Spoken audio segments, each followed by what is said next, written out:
Bismillahirrahmanirrahim. Bismillahirrahmanirrahim. Bismillahirrahmanirrahim.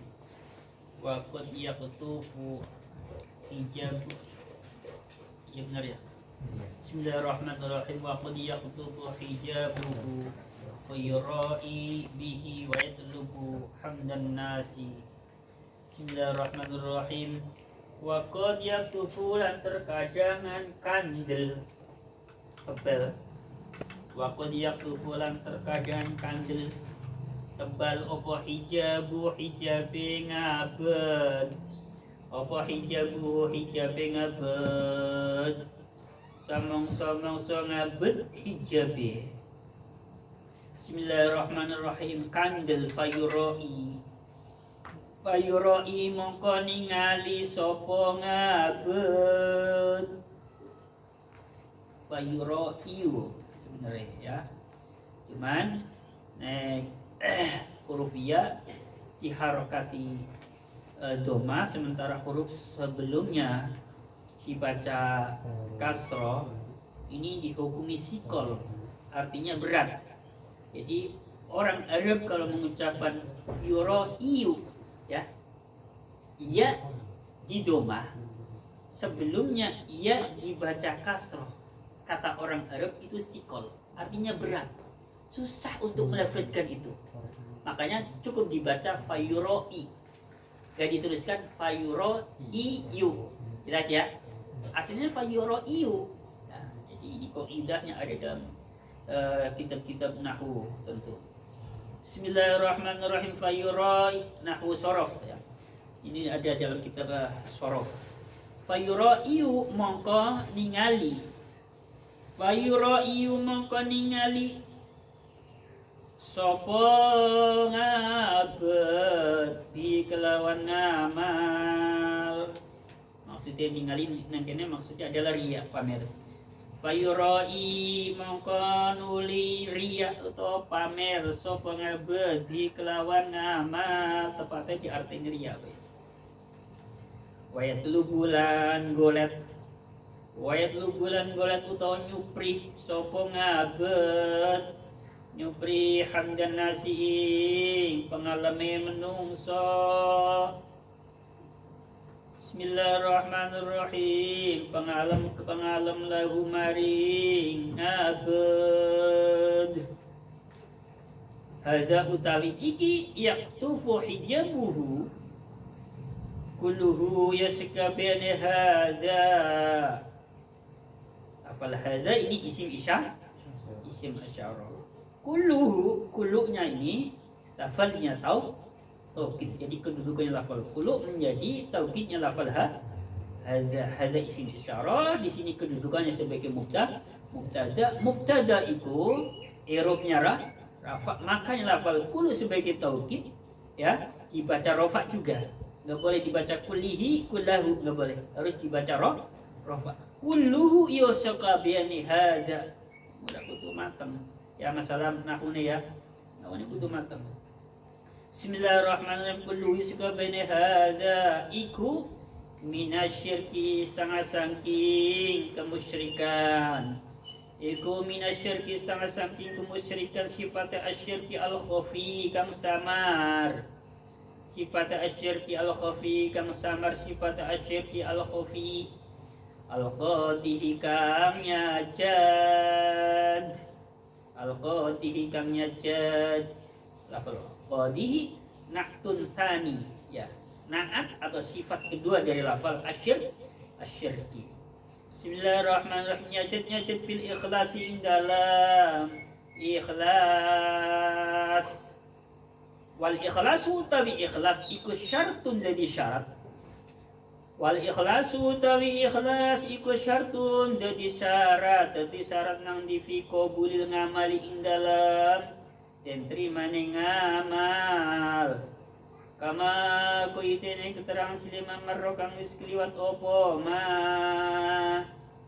Jadi keterangannya begini. Wa qad yaktufu hijabu fayura'i bihi wa yatlubu hamdan nasi lahu hadza kulluhu minasyirki al-khafi al-qadihi fil ikhlasi wal ikhlasu syartun fi qabulil amali. Ketika atau terkadang hijab seorang hamba itu tebal. Ya, jadi kalau hijab seorang hamba itu sudah tebal, maka yang akan terjadi, dia akan riya yang pertama. Yang kedua, dia akan mencari, ya, mengusahakan pujian manusia, artinya mengharap pujian dari manusia. Nah, semua ini pertama riya, keduanya mengharap atau mencari pujian manusia, adalah bagian dari kesyirikan yang samar, yang mana kesyirikan yang samar ini akan merusak keikhlasan seseorang di dalam beramal. Jadi kesyirikan yang samar ini akan merusak keikhlasan. Padahal ikhlas merupakan syarat mutlak diterimanya sebuah amal. Tapi mohon maaf banget.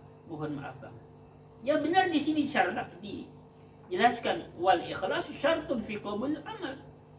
Ikhlas merupakan syarat mutlak diterimanya sebuah amal. Tapi jangan sampai kalimat ini kita pelintir, kita ucapkan sebagai bentuk pembelaan kita ketika malas untuk mengerjakan sesuatu. Jangan sampai ya, jangan sampai. Karena yang saya lihat ini, ya, orang nggak mau membantu orang lain, alasannya daripada nggak ikhlas. Untuk apalah? Orang nggak mau sedekah, alasannya daripada nggak ikhlas. Untuk apa? Percuma. Ya, jangan sampai. Kalau saya berpikir begini, udah kita beramal ini jangan nunggu sampai kita betul-betul ikhlas. Karena kita tidak pernah tahu apakah level kita ini sebagai manusia biasa yang awam, apakah di dalam beramal itu akan mencapai makom ikhlas atau tidak. Nah, kalau kita levelnya tidak sampai pada level atau makom ikhlas, sementara kita beramal nunggu sampai ikhlas, itu artinya selama hidup kita tidak akan pernah beramal. Jelas? Makanya kalau saya pribadi beramal itu nggak nunggu sampai betul-betul kita ngerasa ikhlas. Udah lakukan saja. Apa yang bisa kita lakukan. Begitu juga beramal juga, jangan sampai kita menunggu kita ini betul-betul sudah terbebas dari namanya riya. Enggak, kayaknya saya masih ada riyanya sedikit-sedikit, bahkan banyak. Jangan, ya. Karena dikhawatirkan sepanjang hidup kita tidak bisa terlepas dari pekerjaan riya. Kalau kita nunggu terlepas dari sifat riya, itu artinya sepanjang hidup kita tidak akan beramal. Nunggu entar lah, masih ada riya, masih ada riya. Ya. Begitu juga ketika kita beramal, udahlah, mungkin di dalam hati kita masih terbesit mengharap pujian sebagian manusia. Jangan tunggu itu betul-betul hilang dari hati kita. Karena dikhawatirkan sepanjang hidup kita itu masih ada terbesit dalam hati kita, ada pengharapan supaya dipuji oleh masyarakat, dialam oleh sebagian masyarakat. Udah lakukan sajalah. Nanti soal penilaian yang sebenar-benarnya Allah Subhanahu wa Ta'ala yang akan menilai. Yang penting kita lakukan. Kita menyadari bahwa makom kita ini seperti ini. Kita harus menyadari. Kita harus sadar penuh. Lanjut. Bismillahirrahmanirrahim. Wahina izin.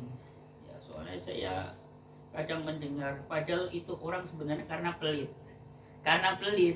Ngomongnya beginilah daripada sodako nggak ikhlas, ya percuma. Padahal sebenarnya itu bentuk pembelaan atas dirinya, ya, karena membela kepelitannya biar dikira bener. Udah saya pahami yang kayak gitulah, ya. Lanjut. Wahina idzinan arikalani iki. Bismillahirrahmanirrahim. Wahina idzinan arikalani iki. Hadza kulluhu minasyirki. Wa hina idzin lan arikalani iki hadza kulluhu minasyirki. Semua ini bagian daripada kemusyrikan yang samar, dan ketika semua ini merupakan bagian daripada kesyirikan yang samarnya akan bisa merusak keikhlasan amal seseorang, sementara syarat mutlak dalam dikabulnya amal adalah ikhlas, ya fayakunu mongko ono sapa apa i'timadul muridi, fayakunu mongko ono apa i'timadul muridi, tetanggenane seorang murid, apa i'timadul muridi tetanggenane wong kang ngresake ngambadalane Gusti Allah.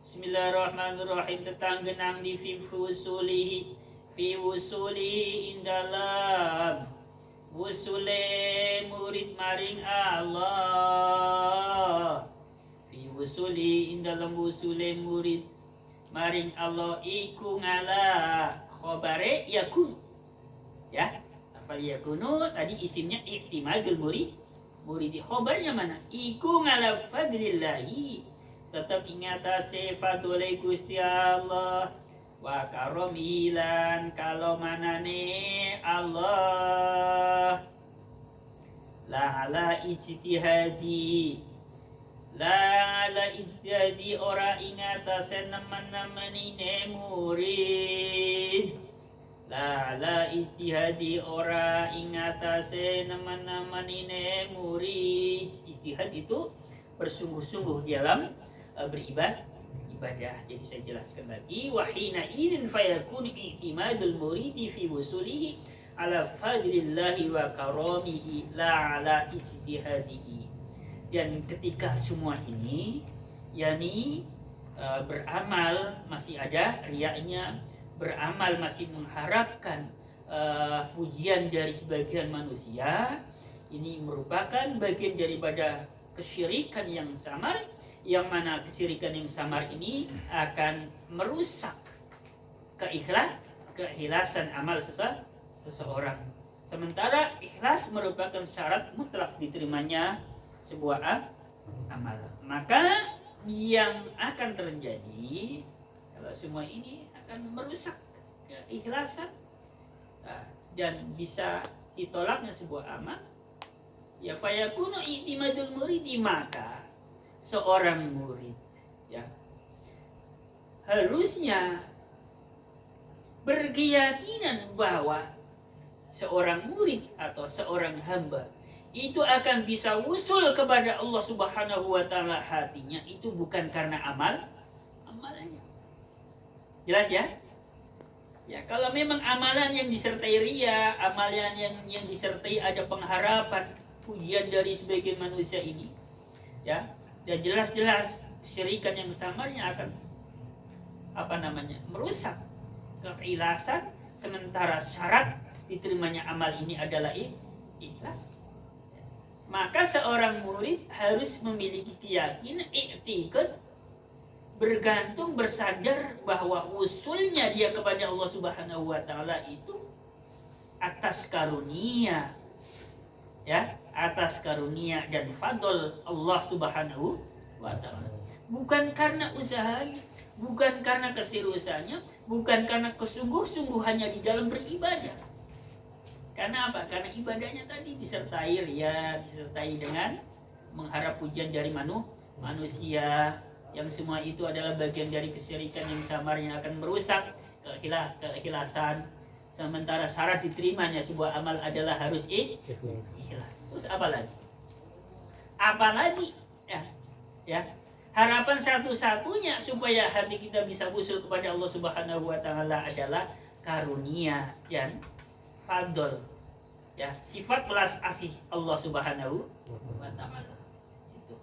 Begitu juga kita ingin masuk surganya Allah Subhanahu wa taala, juga tidak bisa berharap dari amal kita, ya karena bisa jadi amal kita ini banyak terdapat penyakit hati yang akan bisa merusak amal kita.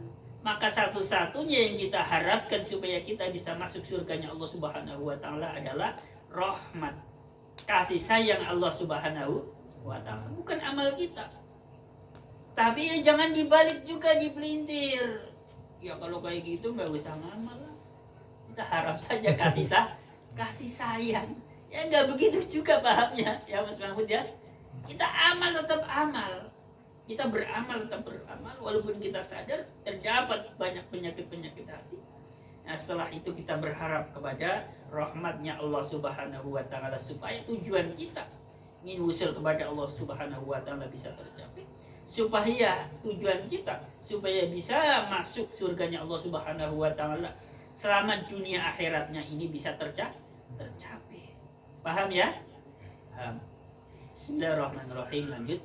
Walau qala lan lamun ngendika sapa musannif, walau qala lan lamun ngendika sapa musannif, ngendikane laula fadlahu lakana laula fadlahu lamun ora ono utai laula fadluhu lamun ora ono utai fadole Allah iku lakana lebih utama apa kaul iku lakana yaktine ono apa kaul ono iku awala lebih utama. Jadi seandainya penyusun kitab menggunakan kalimat laula fadluhu itu jauh lebih baik. Ini menurut pensyarah. Jadi artinya kitab matan ini masih dikomentari ya, dikomen oleh pensyarah. Jadi kalau menggunakan kalimat laula fadlu sebenarnya itu akan lebih mudah dipahami, jadi begitu. Jadi komennya. Jadi di depan kan menggunakan kalimat yang cukup panjang ya. Ya, komennya pensyarah. Jadi seandainya penyusun kitab ya, kitab matan maksudnya menggunakan kalimat laula fadlu lakana aula. Jadi tidak ada kecuali fadlnya Allah. Lanjut.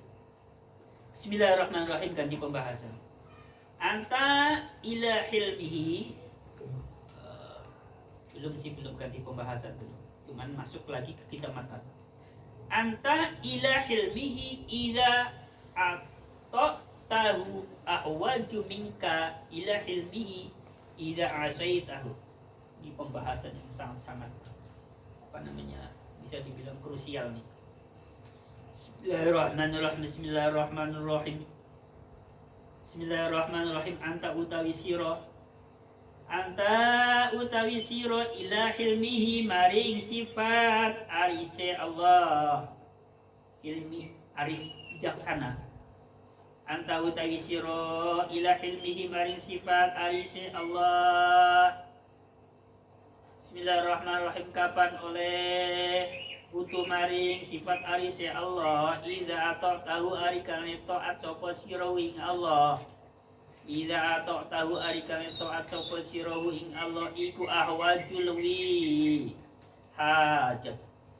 Lafal ahwaju satu akar kata dengan kalimat hajat.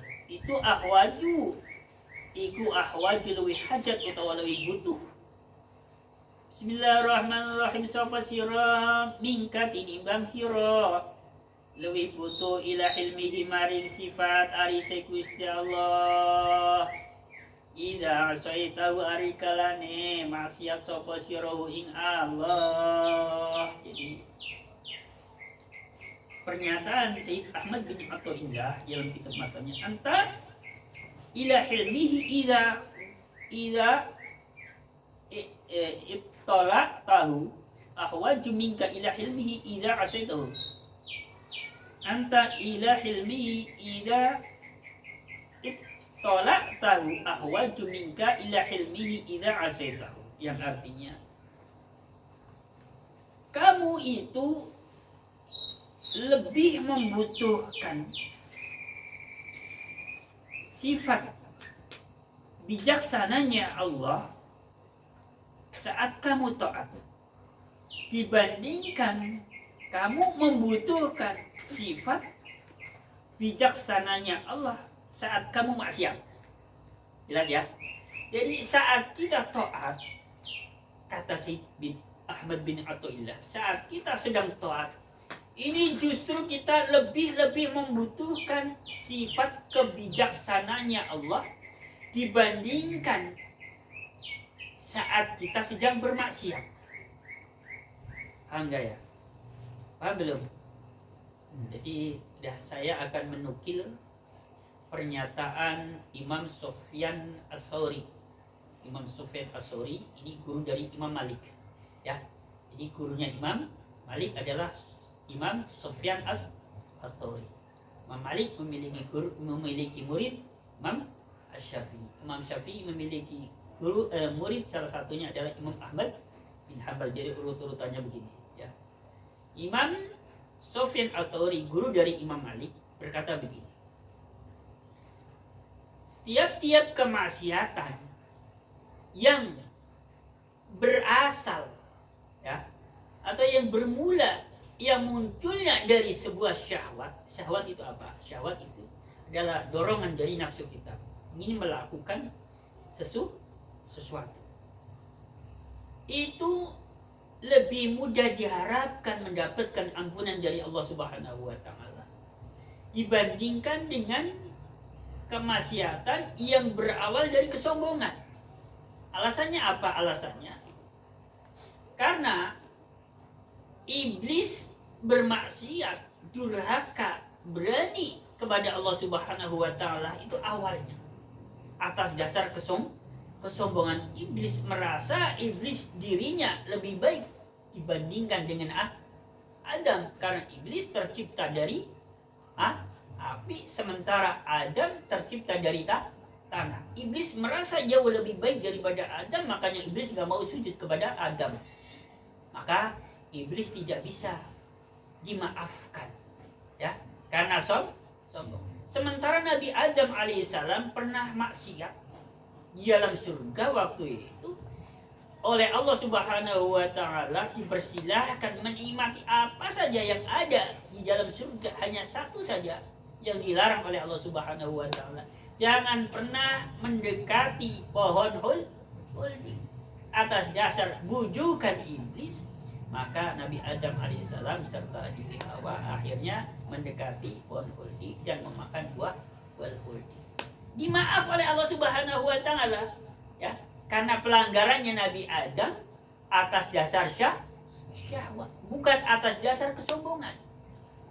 Inilah, ya, tadi dalam pernyataan Syekh Ahmad bin Athaillah. Jadi saat kita sedang taat, justru lebih membutuhkan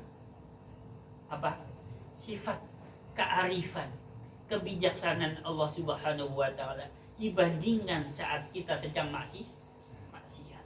Nah, karena ketika kita sedang taat bisa jadi terdapat penyakit-penyakit hati yang begitu banyak, tetapi kita tidak menyadari. Ya, ngerasanya bener deh. Berbeda dengan orang yang sedang maksiat.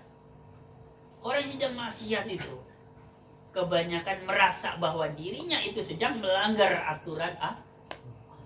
Karena dia merasa melanggar, maka dia tidak merasa dia benar sendiri. Menyadari, aku salah, aku orang benar, aku wong olo, ya, kata bahasa di kampung, aku wong elek, aku wong rapi, amalku elek. Menyadari.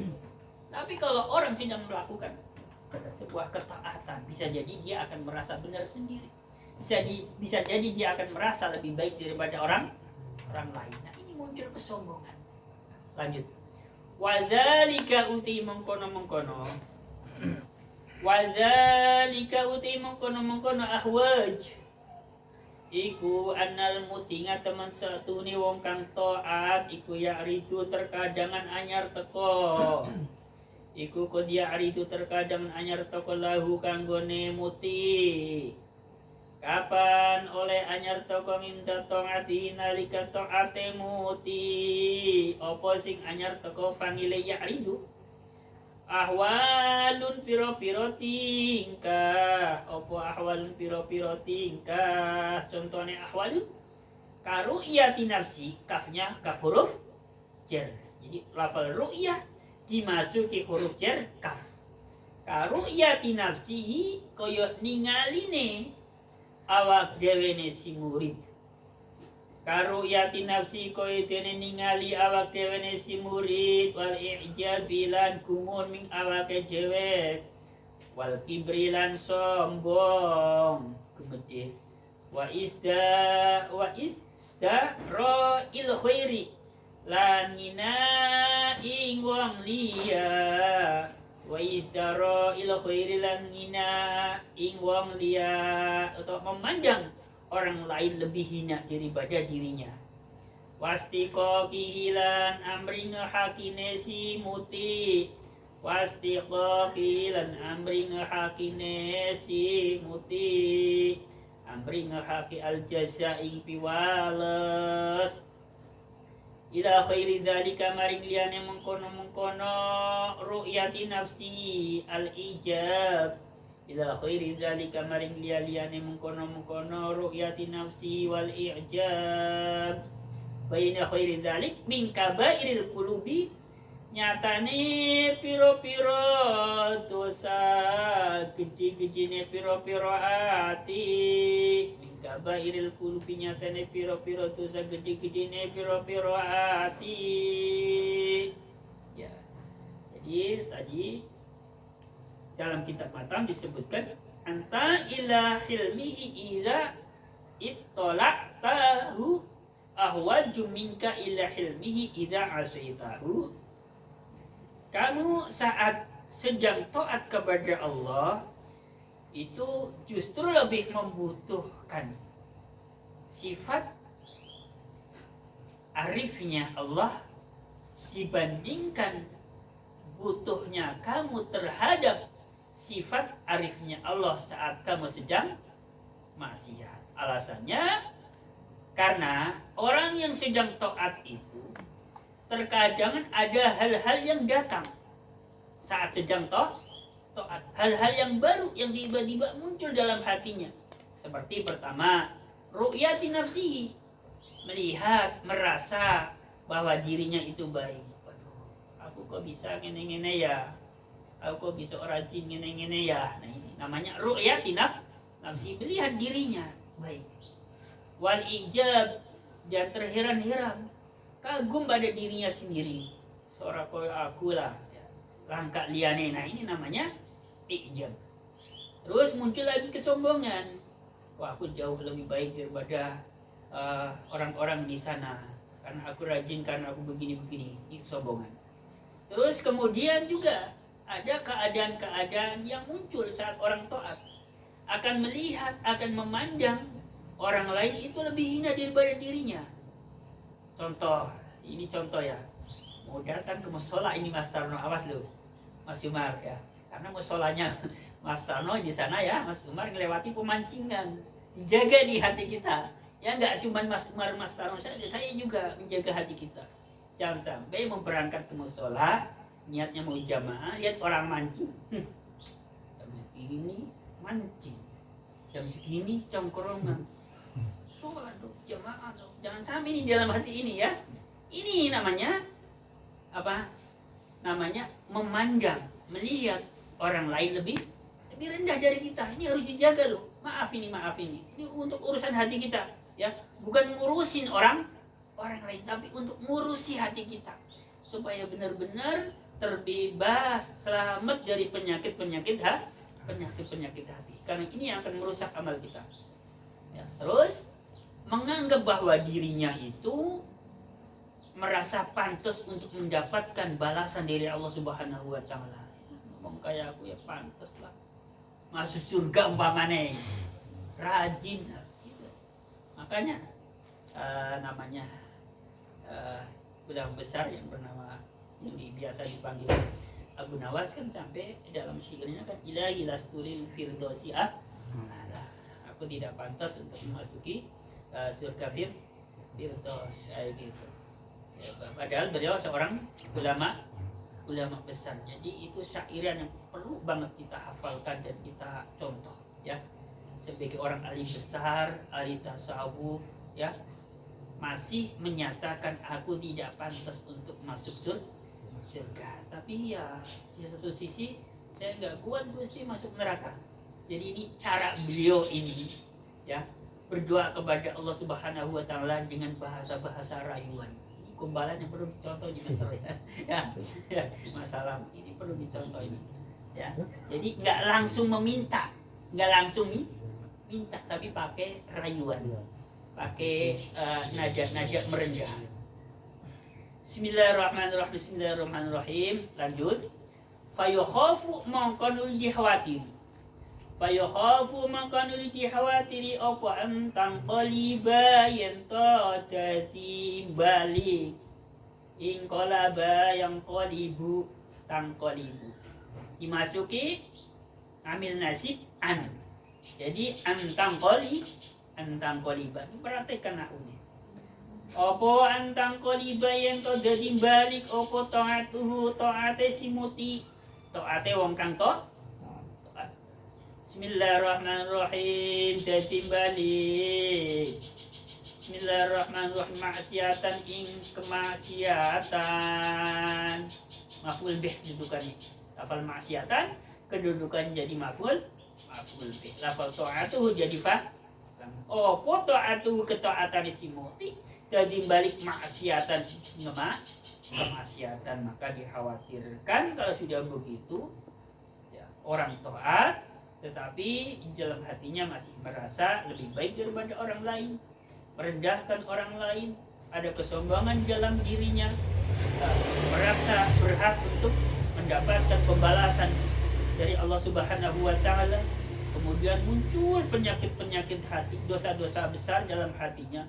Nah, itu dikhawatirkan bentuk ketaatan itu malah justru berubah menjadi suatu kemaksiatan. Ini jangan sampai kita merasa sedang taat, sedang tunduk, sedang patuh, sedang beribadah, padahal yang terjadi adalah kemaksiatan yang samar, yang orang tidak melihat bahwa kita sedang maksiat, bahkan diri kita sendiri pun tidak menyadari bahwa kita sedang maksiat. Karena ngerasanya kita secara lahir sedang taat, sedang beribadah, sedang tunduk pada Allah Subhanahu wa taala. Tetapi karena hati kita ya sudah banyak penyakit hati yang masuk tanpa disadari, ini ketaatan berubah menjadi sebuah kemaksiatan. Kemaksiatan hati itu jauh lebih parah. Karena apa? Karena orang tidak melihat, otomatis orang nggak bisa mengingatkan. Kemaksiatan lahir orang melihat, orang bisa mengingatkan. Kita pun kadang ngerasa malu. Malulah dilihat orang maksiat, berhenti. Tapi kalau kemaksiatan hati, orang nggak melihat, nggak bisa mengingatkan, kita sendiri juga tidak merasa, tidak menyadari bahwa kita sedang maksiatan, maka sulit rasanya untuk berhenti dari kemaksiatan tersebut. Ya, kita harus tahu yang begini-begini ya, harus tahu.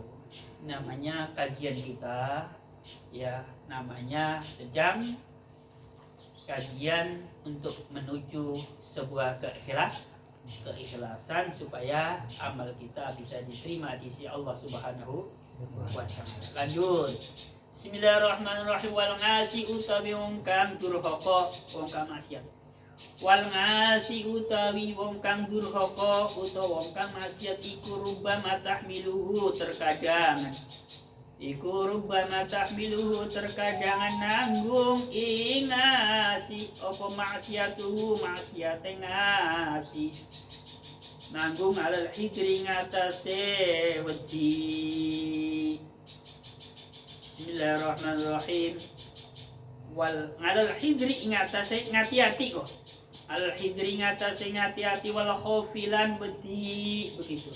Al-hidri ngatasi ngati-hati walau khofilan wedi ngati-hati lan wedi min rabbihi maring pangerane ngasi. Dan terkadang orang yang sedang bermaksiat kepada Allah Subhanahu wa taala, sedang durhaka, maka dia menanggung beberapa hal. Ada dalam dirinya satu, rasa takut, dua, rasa lebih hati-hati kepada Tuhannya, rasa khawatir, ya khawatir kepada Allah Subhanahu wa taala. Itu orang kalau sedang maksiat ada kekhawatiran di dalam hatinya. Bismillahirrahmanirrahim. Bismillahirrahmanirrahim. Watu jibulan maraake opo. Bismillahirrahmanirrahim. Watu jibulan maraake sopo asi. Sebentar. Watu jibulan maraake opo maksiat. Watu jibulan maraake opo maksiat lahu maringasi. Jangan ketukar.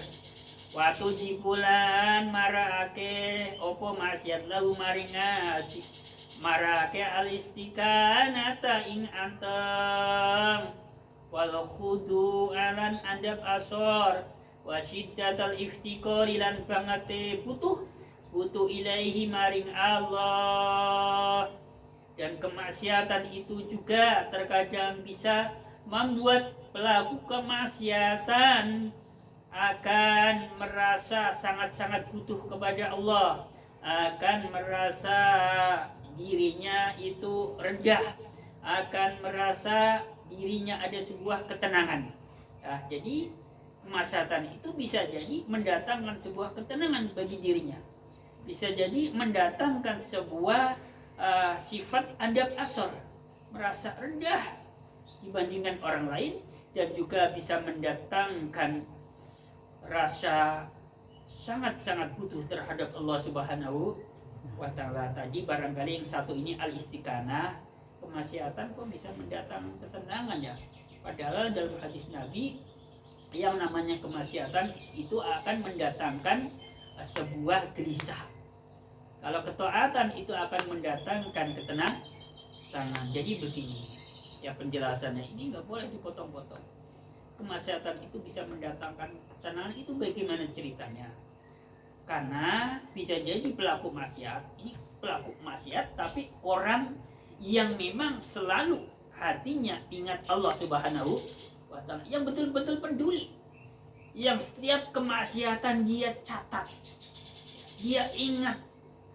Ini bisa mendatangkan ketenangan itu karena otomatis dia selalu ingat kepada Allah Subhanahu wa Ta'ala. Jadi kemaksiatannya orang yang selalu ingat pada Allah Subhanahu wa Ta'ala bisa jadi mendatangkan sebuah ketenangan dalam hatinya karena selalu ingat Allah. Begitu. Ya.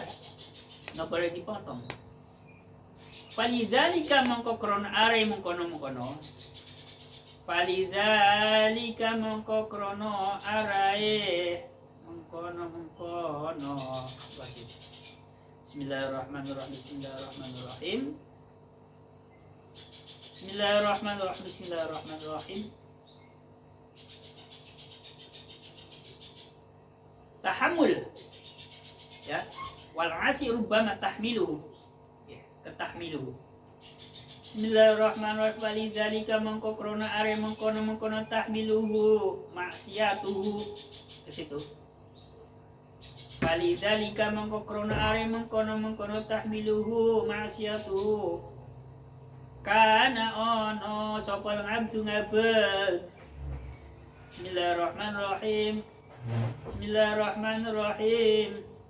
Ila ilmillahi maring. Ila ilmihi maring sifat lomane Allah. Ila ilmihi maring sifat lomane Allah. Bismillahirrahmanirrahim. Idza ata'tahu basit. Khabari mestinya di ila ilmi. Ana iku ila ilmillahi maring sifat lomane Allah. Idza ata'tahu arikalane. Idza ata'tahu arikalane ta'at sapa ngabet hu ing Allah iku ahwaju. Bismillahirrahmanirrahim.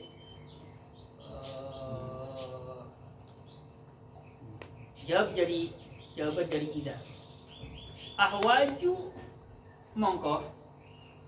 Bismillahirrahmanirrahim. Bismillahirrahmanirrahim. Ahwaju mongko luwi hajat. Ahwaju mongko luwi hajat sapa. Ahwaju mongko luwi hajat. Apa taat mindu saking abet liwi hajat ila ilmihi maring sifat lomane Allah. Bismillahirrahmanirrahim. Idza asahu arikalane durhaka sapa ngabedhu ing Allah. Jadi begini.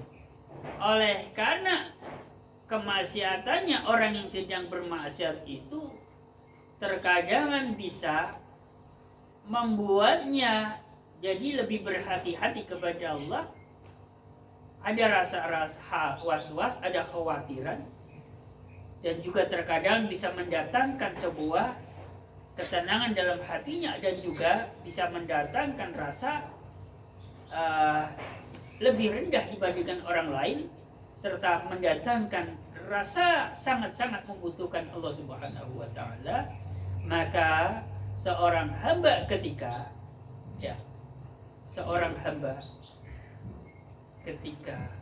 taat itu lebih membutuhkan sifat welas asihnya, sifat kearifannya Allah Subhanahu wa taala.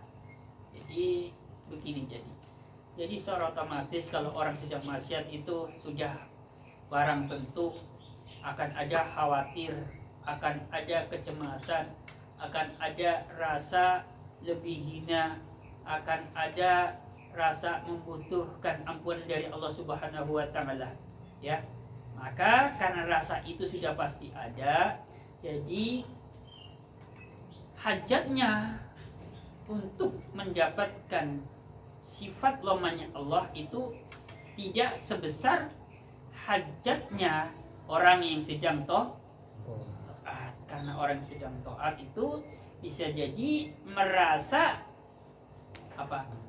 lebih baik, terkadang terlena, jadi terkadang merasa tidak begitu membutuhkan kasih sayangnya Allah Subhanahu wa taala. Jadi pelajaran yang perlu kita petik dalam pertemuan kali ini, satu, bahwa seseorang yang sedang tunduk, sedang patuh, sedang taat kepada Allah Subhanahu wa taala, satu, bisa jadi ketaatannya itu akan berubah menjadi sebuah kemaksiatan. Dari mengapa ketaatan itu bisa berubah menjadi kemaksiatan, karena bisa jadi muncul dalam hatinya berbagai macam penyakit hati seperti ujub, ria, sombong, melihat orang lain lebih rendah daripada diri kita, dan merasa layak untuk mendapatkan surganya Allah Subhanahu wa taala. Oleh karena itu, ya, saya garis bawahi bahwa saat kita sedang taat kepada Allah Subhanahu wa taala, mestinya jangan pernah melihat orang yang sedang lalai, orang yang kelihatannya sedang tidak taat, jangan sampai kita pandang, jangan sampai kita lihat dia itu lebih rendah dari kita. Jadi saya juga membacanya di dalam kitab Nashratul Ibad. Sultanul Auliya Abdul Qadir Al-Jilani berkata begini: apabila kamu bertemu dengan orang yang lebih alim, maka lihatlah bahwa beliau itu lebih utama daripada dirimu, ya, derajatnya lebih tinggi darimu. Dan apabila kamu melihat orang-orang bodoh yang jauh dari ketaatan, yang jauh dari kata baik secara lahir, maka lihatlah bahwa bisa jadi dia lebih baik daripada dirimu. Itu kata Syekh Abdul Qadir Al-Jilani. Dan apabila kamu melihat orang yang lebih tua, lihatlah bahwa orang itu amal ibadahnya sudah lebih banyak daripada dirimu. Dan apabila kamu melihat orang yang masih muda, anak-anak kecil, maka lihatlah dia itu dosanya belum banyak, belum sebanyak kamu. Begitu kata Syekh Abdul Qadir Al-Jilani. Jadi kalau kita dalam hidup selalu begitu, menerapkan pernyataan Syekh Abdul Qadir Al-Jilani, insya Allah ketika kita melihat orang yang jauh lebih alim daripada kita melihatnya dengan pandangan mahabbah, pandangan penuh rasa hormat, ya, kecintaan. Tetapi kalau kita melihat orang yang lebih rendah, kita pun insya Allah tidak akan pernah merendahkan dirinya. Kita tidak akan pernah merasa lebih baik daripada dirinya. Ya, insya Allah kalau sudah begitu, insya Allah hati kita akan selamat daripada penyakit-penyakit hati. Kalau hati kita sudah selamat daripada penyakit-penyakit hati, maka insya Allah keikhlasan itu akan ada dalam hati kita. Kalau keikhlasan itu sudah ada dalam hati kita, insya Allah amal ibadah kita diterima di sisi Allah Subhanahu wa taala. Allahumma amin ya rabbal alamin. Jadi semoga semuanya yang hadir di sini pelan-pelan pasti akan bisa nyampe pada makom yang namanya makom ikhlas. Jadi makom ikhlas itu seperti itu tadi ya. Dia ada tahapan, ada fase-fasenya. Kita jalani bersama ya. Kita tekun mengaji, insya Allah ada asarnya nanti, ada labetnya, ada efek positifnya. Ini barangkali yang saya sampaikan pada pertemuan kali ini, semoga ada manfaatnya buat diri saya sendiri dan rekan-rekan semuanya yang hadir di sini. Wassalamualaikum warahmatullahi wabarakatuh.